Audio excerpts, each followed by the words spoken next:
साथियों, जिस तरह से 2016 8 नवंबर रात्रि 8 बजे देश के प्रधानमंत्री जी ने देश को संबोधित किया और उस अपने संबोधन में तानाशाही रवैये के तहत देश के अंदर मध्य रात्रि को नोटबंदी की घोषणा की गई और उस नोटबंदी के बाद के परिणामों को लेकर के जो आज देश भुगत रहा है, उसको लेकर के आज देश भर में और कांग्रेस पार्टी 8 नवंबर को विश्वासघात दिवस के रूप में मना रही है। साथियों, 2016 8 नवंबर में जिस तरह से ये आदेश देश के प्रधानमंत्री यानी कि भाजपा के प्रधानमंत्री नरेंद्र मोदी ने देश को दिया, उसमें 5 बातों पर देश के प्रधानमंत्री जी ने विशेष तौर पर जोर दिया था और देश को ये विश्वास दिलाया था कि भाई इस नोटबंदी के बाद देश के अंदर 5 खास तौर से 5 वो बातें देश के लिए लाभकारी हैं। उन 5 बातों में ये कहा गया था कि देश के अंदर जो काला धन है उस पर हम कुठाराघात करेंगे, यानी कि देश के अंदर जो काला धन है वो वापस देश के खजाने में और देश की सरकार के पास आएगा। काला धन के साथ साथ आतंकवाद को उन्होंने बहुत बड़ा हमला बोला था और बहुत बड़ी बातें की थी कि नोटबंदी के बाद आतंकवाद की कमर तोड़ दी जाएगी। लेकिन अफसोस इस बात का है कि आज ये चौथी वर्षी है। इन 4 वर्षों में आप देखेंगे देश के अलग अलग कोने में, खासतौर से जम्मू कश्मीर और चाहे हम नक्सली की हम बात करें, नक्सली हमलों की बात करें, आप देखेंगे इन घटनाओं में घटौती की बजाय बढ़ोतरी ही हुई। तो ना तो आतंकवाद पर लगाम लगी, नकली नोटों को लेकर के जो आधार बनाया गया था कि आतंकवाद जैसी घटनाओं पर नकली नोटों का चलन बहुत होता है, देश की अर्थव्यवस्था को नुकसान पहुंचाया जाता है, देश को कमजोर करने का काम किया जाता है, तो नकली नोटों पे भी लगाम लगेगी। ये भी देश की जनता को उन्होंने विश्वास दिलाया था। नोटबंदी के साथ साथ भ्रष्टाचार और महंगाई, उन्होंने बहुत सरल तरीके से देश की आवाम को समझाने का प्रयास किया था कि जब नोटबंदी होगी, काला धन वापस आएगा तो देश के अंदर अच्छे दिन आएंगे, महंगाई पे लगाम लगेगी, भ्रष्टाचार कम होगा और भ्रष्टाचार को खत्म करने का एक बहुत बड़ा उद्देश्य भी इसमें शामिल है। तो अफसोस इस बात का है कि नोटबंदी के इन 4 वर्षों के दौरान देश के अंदर क्या ये सारी बातें, 5 बातें खास तौर से, क्या इन पे लगाम लग पाई? क्या देश के अंदर अच्छे दिन आ पाए? मुझे आज भी याद आता है बहुत सारे लोगों को इस नोटबंदी के माध्यम से, काला धन के माध्यम से ये भी विश्वास दिलाया गया था कि लोगों के खातों में लगभग 15 लाख रुपए, प्रत्येक देश के नागरिक के पास 15 लाख रुपए उनके अकाउंट में आएंगे और ये काम करके नरेंद्र मोदी साहब, देश के प्रधानमंत्री जी, करके दिखाएंगे।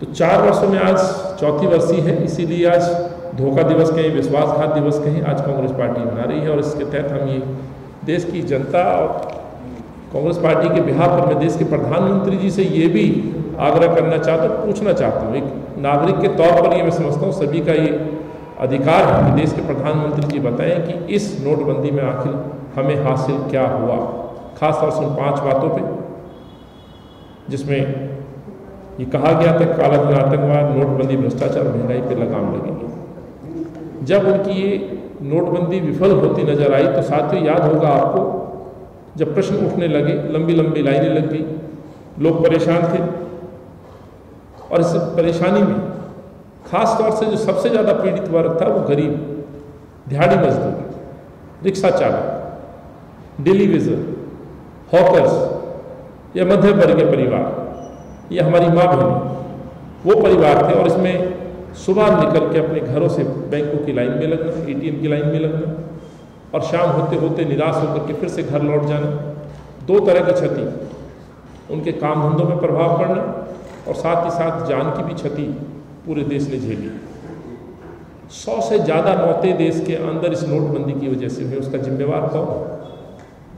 जिस प्रधानमंत्री की विफल योजना के तहत 100 से ज़्यादा लगभग मौतें हो जाए, दिल्ली के अंदर भी 4 मौतें दिल्ली शहर में हुई।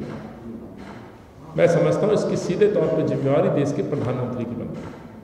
और जब देश का सेवक प्रधान जो अपने आप को कहते हैं नरेंद्र मोदी साहब, यदि उनके गलत नीति और गलत फैसले के साथ एक भी मौत होती है तो मैं समझता हूँ सीधे तौर पर नरेंद्र मोदी साहब जिम्मेवार हैं और इसका जवाब नरेंद्र मोदी जी को देना चाहिए, अन्यथा देश के लोगों से क्षमा मांगनी चाहिए। सवाल ये है कि इस नोटबंदी के बाद देश ने क्या झेला, जो क्षति हुई, जैसे मैंने अभी जिक्र किया, आम जनता को इसमें क्या मिला। सच्चाई यही है, इस फैसले के बाद लंबी लंबी लाइनें, जैसे मैंने कहा कि एटीएम, बैंकों के बाहर अनंतहीन, जिनका कोई अनंत ही न हो, लंबी लंबी लाइन, और एक दिन नहीं, निरंतर ये सिलसिला बढ़ता गया, पीड़ा बढ़ती गई, परेशानी बढ़ती गई, लोग सदमे का सामना कर रहे थे और आखिर में खाली हाथ वापस लौट जाते थे। अपने ही पैसे का इस्तेमाल ना करना, इससे और बड़ा दुखदायक क्या हो सकता है। जबकि हमें कानून में, संविधान में अधिकार है और हम किसी नोट के ऊपर देखें तो रिजर्व बैंक के गवर्नर ये शपथ पत्र देते हैं कि उस रुपये को मान्य माना जाएगा, लेकिन उसके बावजूद किसी भी व्यक्ति का वह नोट चला ना उसके रुपये चले और आखिर में हार करके अपने घर, अपने जान भी लोगों को देनी पड़ी। ये मैं कहना चाहता हूँ।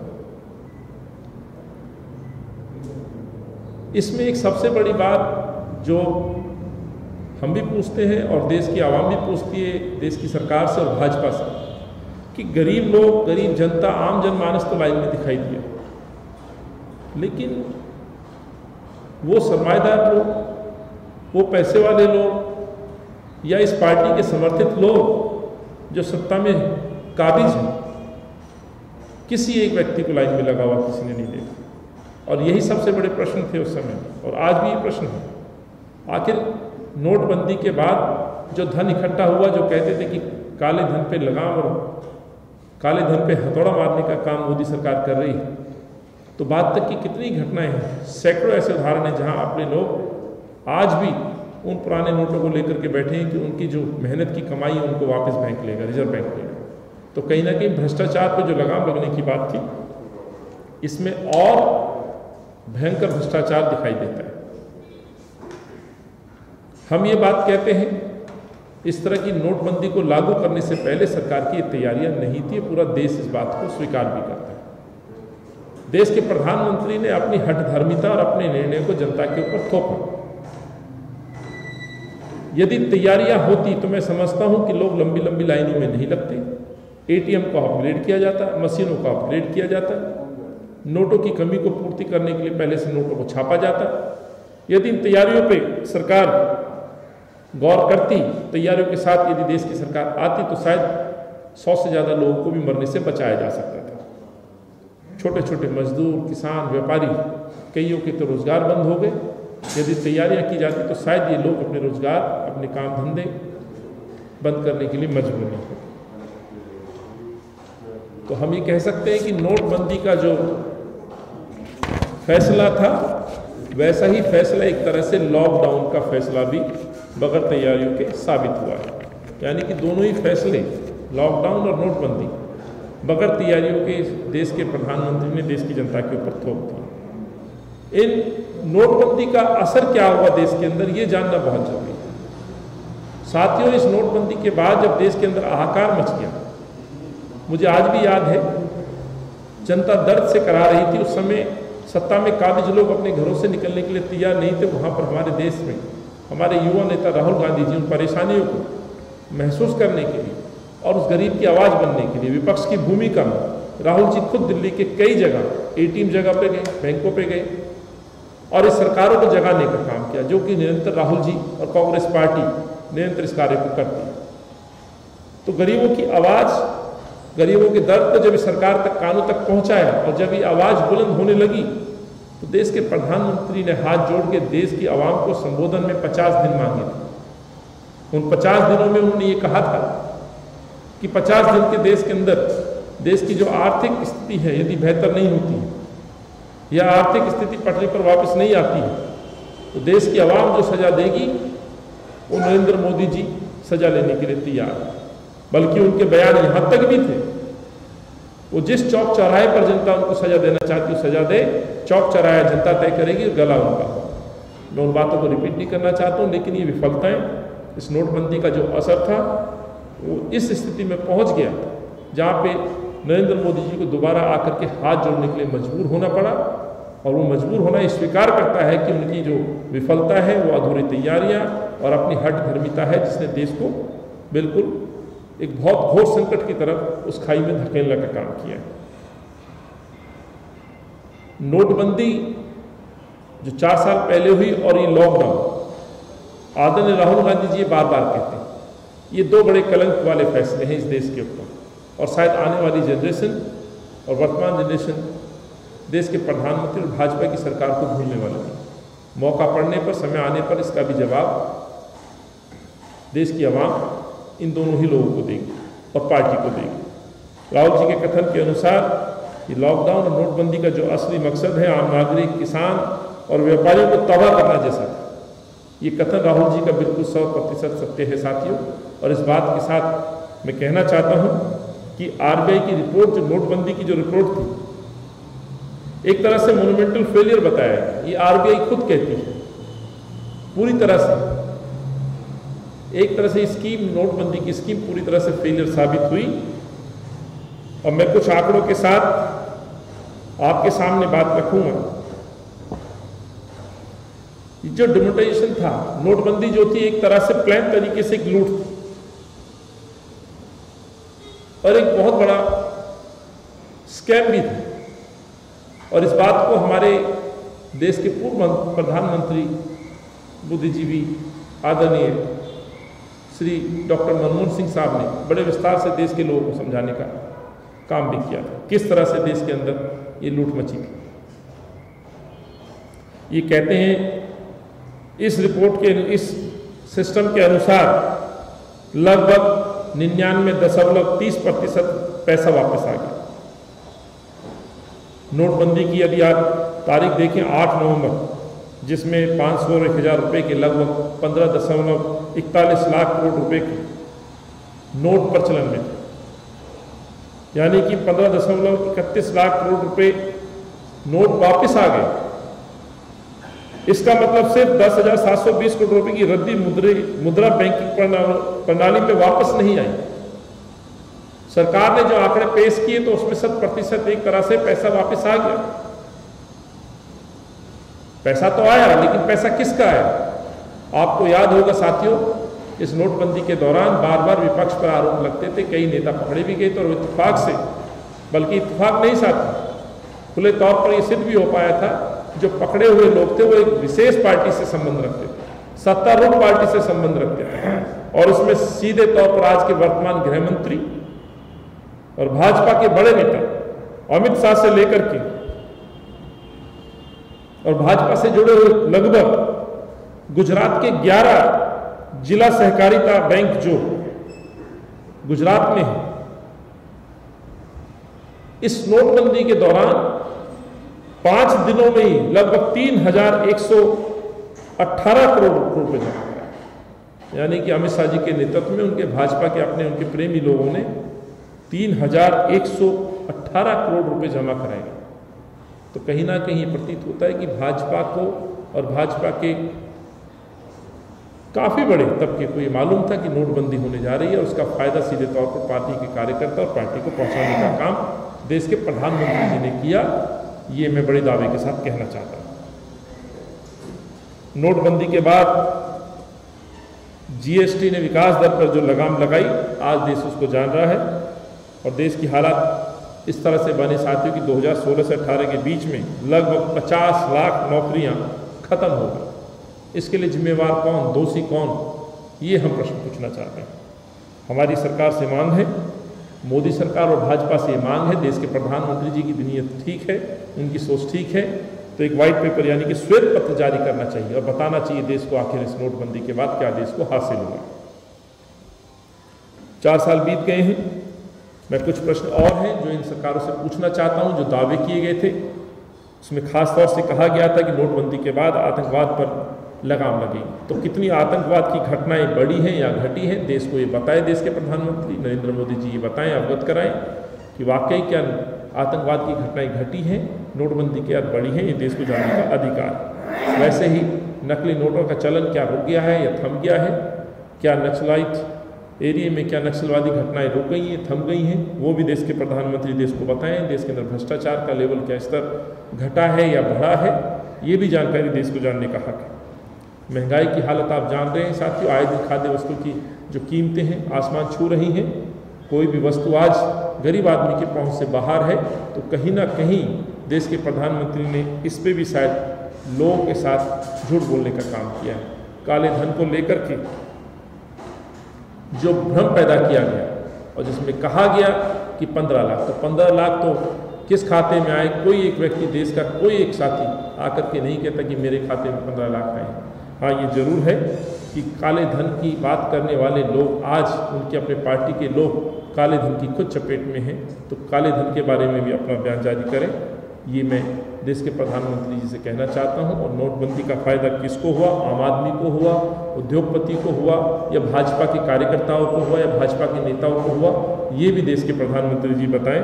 ये मैं आपके माध्यम से देश के प्रधानमंत्री से पूछना चाहता हूँ। और अंत में ये कहते हुए कि सरकार को जवाब देना चाहिए कि आज तक इस नोटबंदी के अंदर आखिर हमें क्या हासिल हुआ। हमारी नज़र में इस नोटबंदी का फैसला वैसे ही है, खुदा पहाड़ निकली चाहिए, यानी कि इस नोटबंदी के बाद इस देश के अंदर कुछ भी देश को हासिल नहीं हुआ। कुछ यदि किसी को हासिल हुआ तो भाजपा के मित्र उद्योगपति और भाजपा के कार्यकर्ता और भाजपा के नेता, उन लोगों को शायद इस चीज़ का, इस नोटबंदी का फ़ायदा पहुँचा हो। इन्हीं सब बातों के साथ मैं अपने इस आज प्रेस वार्ता में जो हमने बातें रखी हैं, मुझे उम्मीद है कि भाजपा नेतृत्व और देश के प्रधानमंत्री नरेंद्र मोदी जी इस पे जरूर देश के सामने श्वेत पत्र जारी करेंगे और बताएंगे इन 4 सालों के अंदर क्या देश को हासिल हुआ। धन्यवाद।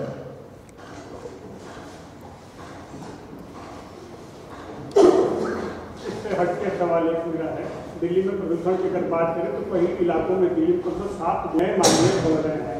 और जहाँ तक सरकारों की बात करें, अगर केंद्र सरकार से पूछते हैं तो वो गेंद पालन डालते हैं प्रदेश सरकार की अगर बात करें तो वो कहती पराली हरियाणा, यूपी या पंजाब के ऊपर देते हैं। तो कहीं ना कहीं दिल्ली की जनता इन दोनों सरकारों के बीच सैंडविच बनकर पिस रही है।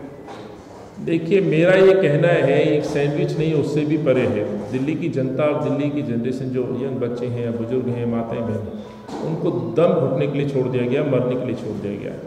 और अरविंद केजरीवाल और केंद्र की सरकार, मोदी सरकार, दोनों की जिम्मेवारी बनती है, नगर निगम की जिम्मेवारी बनती है कि शहर का रखरखाव उनके हाथ में है। दिल्ली के मुख्यमंत्री जी अपनी बात और अपने चेहरे को चमकाने के लिए आए दिन नए नए प्रचार करते हैं, बड़े बड़े होर्डिंग्स और चौक चौराहे पर अपने वॉलंटियर्स खड़ा करते हैं। पर अफसोस इस बात का है कि इस पॉल्यूशन को लेकर के जो काम होने चाहिए थे, मैं आपको वो कुछ आंकड़े और कुछ ऐसी बातें याद दिलाना चाहता हूँ। जब कांग्रेस की सरकार दिल्ली में थी, शीला जी की सरकार थी, तो याद होगा आपको उस समय जो कदम उठाए गए थे, तो हम कह सकते हैं गर्व से कि वाकई ही शीला जी ने पॉल्यूशन को ख़त्म करने के लिए या पॉल्यूशन के खिलाफ जो युद्ध या जंग लड़ने की बात थी वो शीला जी के समय में हुई। इसका सबसे बड़ा उदाहरण ये है कि डीजल से चलने वाली गाड़ियों को, व्हीकल्स को दिल्ली की सड़कों से हटाने का काम शीला जी के समय में हुआ। तो हम कह सकते हैं कि बड़ा ठोस कदम जो है कांग्रेस ने उठाया था, जो कि आज नहीं है।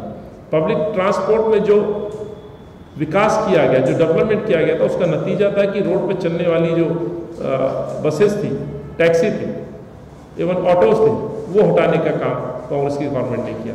दिल्ली का ग्रीन कवर क्षेत्र जो था, यानी कि पेड़ पौधे को लगाने का जो लक्ष्य शीला जी किया करती थी, उसको केवल पेपर तक समेट कर नहीं रखा जाता, उसको फॉलोअप किया जाता था, उसकी मॉनिटरिंग की जाती थी, समीक्षा की जाती थी, शीला जी की उपलब्धि। पर अफसोस आज क्या हो रहा है, इस पॉल्यूशन के खिलाफ केवल बातों से जंग लड़ी जा रही है। आप जब जानते हैं 7 वर्षों से अरविंद केजरीवाल दिल्ली के अंदर मुख्यमंत्री हैं, कोर्ट उनको फटकार लगाती है, जनता उनको अवगत कराती है, ये आखिरी मोमेंट पे आकर के अरविंद केजरीवाल की नींद क्यों टूटती है, ये सबसे बड़ा प्रश्न है। क्या अरविंद केजरीवाल या इन सरकारों को ये नहीं मालूम कि अक्टूबर के आते आते दिल्ली की आबो हवा इससे बद से बदतर हो जाती है, तो क्यों उपाय नहीं करते हैं? कोर्ट के आदेश के बावजूद भी इस शहर को बचाने का प्रयास नहीं करते हैं। जहाँ तक सवाल है, दिल्ली पे आए दिन टैक्स लगाते हैं। इस पर्यावरण की रोकथाम को लेकर के भी कमर्शियल व्हीकल्स पे डेली की जो पर्यावरण को लेकर के उगाही बॉर्डर्स पे होती है, मैं पूछना चाहता हूँ कि आखिर अरविंद केजरीवाल ने उस पैसे का किया क्या जो ग्रीन टैक्स के नाम पे वसूला जाता है। तो जिस तरह से मैंने शीला जी के कुछ कार्य आपके समक्ष रखे, फ्लाईओवर्स का निर्माण, पब्लिक ट्रांसपोर्टेशन, मेट्रो, ये वो जंग थी जो कांग्रेस पार्टी ने और शीला जी ने दिल्ली के अंदर लड़ी। और हमें वो वक्त याद आ जाता है आज 20 साल पहला, जब याद होगा हम और आप ट्रेवल करते थे तो बस से उतरते ही सबसे पहले हम अपने चेहरे को रुमाल से पूछा करते थे। आज फिर वही समय हमें याद दिला दिया है अरविंद केजरीवाल की सरकार ने और भाजपा की इस केंद्र की सरकार ने कि दिल्ली को मरने के लिए छोड़ दिया है।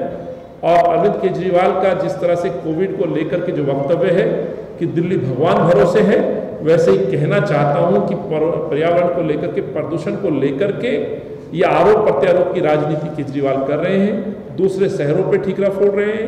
मैं पूछना चाहता हूं कि पंजाब की परानी पंजाब में पोल्यूशन क्यों नहीं करती है? क्या दिल्ली आते आते उसका पोल्यूशन बढ़ जाता है? हरियाणा में पोल्यूशन का असर क्यों नहीं दिखता है? मानते हैं कि पराली का पोल्यूशन होगा, लेकिन सबसे बड़ी बात है कि आप एक तरह से बिल्कुल निष्क्रिय साबित हुए। आपकी कोई ठोस योजना नहीं थी, कोई नीति नहीं थी। उसका परिणाम है कि दिल्ली का लोगों का दम घुट रहा है, आंखें जल रही हैं, लोग मरीज हैं, परेशान है कोविड की वजह से भी। तो पर्यावरण को लेकर के भी भगवान भरोसे दिल्ली आज जी रही है, ये मैं कहना चाहता हूँ।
Download Tarang online radio app from Google Play Store.